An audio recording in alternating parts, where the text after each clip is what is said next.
नमस्कार, मैं प्रशांत आप सभी का एनसीआर पत्रिका में स्वागत करता हूं। आज की इस बड़ी खबर में हम सुप्रीम कोर्ट के द्वारा हाल ही में दिए गए एक फैसले के बारे में बात करेंगे जो बेहद महत्वपूर्ण है। दरअसल हमारे भारत देश में कई प्रकार की जातियां हैं, साथ ही इनमें कई जातियां ऐसी भी हैं जो वर्तमान समय में काफ़ी पिछड़ी हुई हैं तथा कोटा मिलने के बावजूद भी वह आगे नहीं बढ़ पा रही हैं। इसी को ध्यान में रखते हुए सर्वोच्च न्यायालय ने SC/ST आरक्षण को लेकर 1 अगस्त को एक बड़ा फैसला सुनाया है, जिसमें सुप्रीम कोर्ट के द्वारा आरक्षण के भीतर सब क्वालिफिकेशन करने की मंजूरी दे दी गई है। अर्थात अब राज्य सरकारें अनुसूचित जातियों तथा अनुसूचित जनजातियों में शामिल सभी जातियों के बीच सब कैटेगरी बना सकती हैं।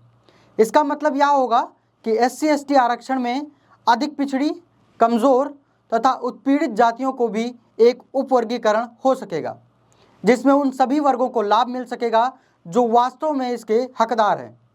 अब इन सभी जातियों के कई उपवर्ग बनाए जा सकेंगे तथा ऐसे वर्गों के लिए SC/ST आरक्षण के अंदर एक अलग से स्पेशल कोटा दिया जा सकेगा, जिसके बाद ऐसी चुनिंदा जातियों के किसी वर्ग हेतु ज़्यादा आरक्षण का रास्ता भी साफ हो जाएगा।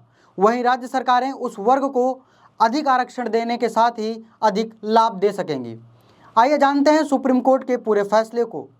दरअसल चीफ जस्टिस DY चंद्रचूड़ ने अपनी अगुवाई में 7 जजों की संविधान पीठ के द्वारा SC/ST आरक्षण में सब कैटेगरी बनाने वाले मामले में सुनवाई की है, जिसके बाद इसमें 6-1 के बहुमत से फैसला लिया गया है। आपको बता दें कि संविधान पीठ में चीफ जस्टिस DY चंद्रचूड़ के द्वारा जस्टिस BR गगई, पंकज मित्तल, विक्रमनाथ, मनोज मिश्रा तथा सतीश चंद्र शर्मा के द्वारा इसके पक्ष में फैसला सुनाया गया है। वहीं सिर्फ जस्टिस बेला M त्रिवेदी के द्वारा इसमें अपनी असहमति जताई गई है। आपको बताते चलें कि सुप्रीम कोर्ट के द्वारा वर्ष 2004 में EV चिन्नैया केस वाले अपने ही फैसले को पलट दिया गया है। दरअसल उस फैसले में सुप्रीम कोर्ट के द्वारा यह कहा गया था कि SC/ST जनजातियों में कोई भी सब कैटेगरी नहीं बनाई जा सकती है। यह फैसला 5 जजों के द्वारा लिया गया था। वहीं भारतीय संविधान के अनुसार देश की जनसंख्या को अलग अलग जातियों के आधार पर मुख्य रूप से 4 वर्गों में, जिनमें सामान्य, अन्य पिछड़ा वर्ग, अनुसूचित जाति तथा अनुसूचित जनजाति में बांटा गया है। वहीं सुप्रीम कोर्ट ने अपने इस फैसले में यह कहा है कि जब SC/ST कोटे में सब कैटेगरी बनाई जाए तो इसका आधार राज्य के मानकों तथा आंकड़ों के आधार पर पूरी तरह उचित ठहरना चाहिए। वहीं सब कैटेगरी का आधार राज्यों के सही आंकड़ों पर भी आधारित होना चाहिए। इस मामले में यह भी तय किया जाए कि पिछड़ेपन की सीमा के विपरीत जाकर कोई भी निर्णय नहीं हो। इसमें सिर्फ उनको ही फायदा मिले जिन्हें वास्तव में अलग से कोटे की सबसे ज़्यादा ज़रूरत है। संविधान पीठ ने यह भी कहा कि SC/ST कोटे में रहने के बावजूद भी निचले तबके के लोगों को अपने पेशे को छोड़ने में काफ़ी कठिनाई होती है। अनुसूचित जाति तथा अनुसूचित जनजाति वर्ग के सिर्फ कुछ लोग ही आरक्षण का पूरी तरह से लाभ उठा रहे हैं और वास्तविक लोग इसमें पीछे छूट जाते हैं। वहीं ज़मीनी हकीकत से भी यह बिल्कुल भी इनकार नहीं किया जा सकता है कि SC/ST के भीतर ऐसे कई वर्ग मौजूद हैं जिन्हें आज भी कई प्रकार के उत्पीड़नों का सामना करना पड़ रहा है। साथ ही वह SC/ST आरक्षण का भी उचित लाभ नहीं ले पा रहे हैं। इसलिए अब सब कैटेगरी बनाने का आधार यही है कि उन सभी को उचित और सही लाभ मिल सके। फैसले में सुप्रीम कोर्ट ने आगे कहा कि राज्यों के द्वारा SC/ST कोटे से क्रीमी लेयर को बाहर किया जाना चाहिए, क्योंकि SC/ST वर्ग में क्रीमी लेयर के बच्चों की तुलना किसी गांव के मैला ढोने वाले SC/ST व्यक्ति के बच्चों से बिल्कुल भी नहीं की जा सकती। इसलिए ऐसा करना उनके साथ बेईमानी होगी। अतः सभी राज्यों को SC/ST आरक्षण में क्रीमी लेयर की पहचान करके उन्हें आरक्षण के दायरे से बाहर किया जाना चाहिए, ताकि उचित लोगों को इसका लाभ मिल सके। वहीं CJI DY चंद्रचूड़ के द्वारा अपने तथा जस्टिस मिश्रा के लिखे गए फैसले में कई ऐतिहासिक साक्ष्यों का भी हवाला दिया गया, जिसमें कहा गया कि ऐतिहासिक साक्ष्यों से यह पता चलता है कि अनुसूचित जातियों तथा जनजातियां एक समान वर्ग में नहीं हैं। इसलिए इसमें उपवर्गीकरण होने से यह संविधान के अनुच्छेद 14 के तहत मिलने वाले समानता के अधिकार का उल्लंघन नहीं करेगा।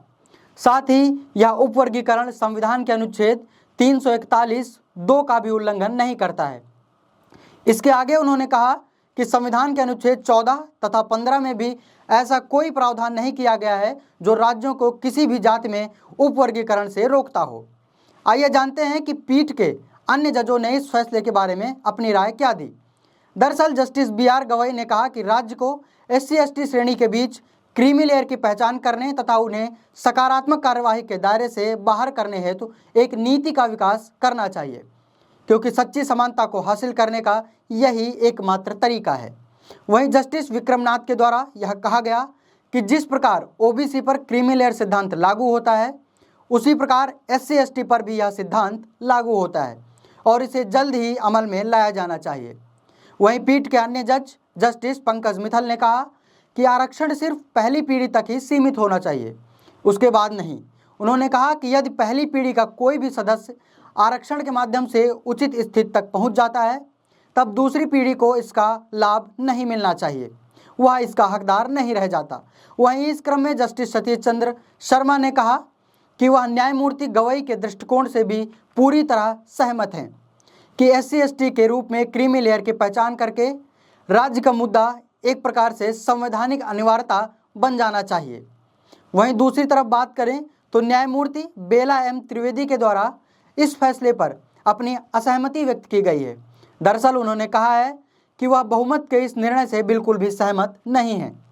दरअसल न्यायमूर्ति त्रिवेदी ने अपने असहमतिपूर्ण निर्णय में यह कहा है कि कार्यपालिका अथवा विधायिका शक्ति के अभाव में राज्यों के पास इस प्रकार जातियों में उपवर्गीकृत करने की कोई भी क्षमता नहीं है।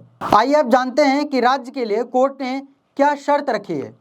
दरअसल इस फैसले में कोर्ट ने राज्य को जातियों के उपवर्गीकरण का आधार बताते हुए यह कहा है कि राज्यों को जातियों की तादाद तथा प्रदर्शनी डेटा के आधार पर ही इनमें उपवर्गीकरण करने की इजाज़त है। कोई भी राज्य अपनी मर्जी अथवा राजनीतिक सुविधा के अनुसार ऐसा काम नहीं कर सकता है जिसमें किसी को फ़ायदा देने के लिए किसी दूसरे का नुकसान किया गया हो। आज की इस खबर में बस इतना ही। जल्द मिलते हैं अगली खबर के साथ। तब तक के लिए अपना ध्यान रखिए और जुड़े रहिए NCR पत्रिका के साथ। धन्यवाद।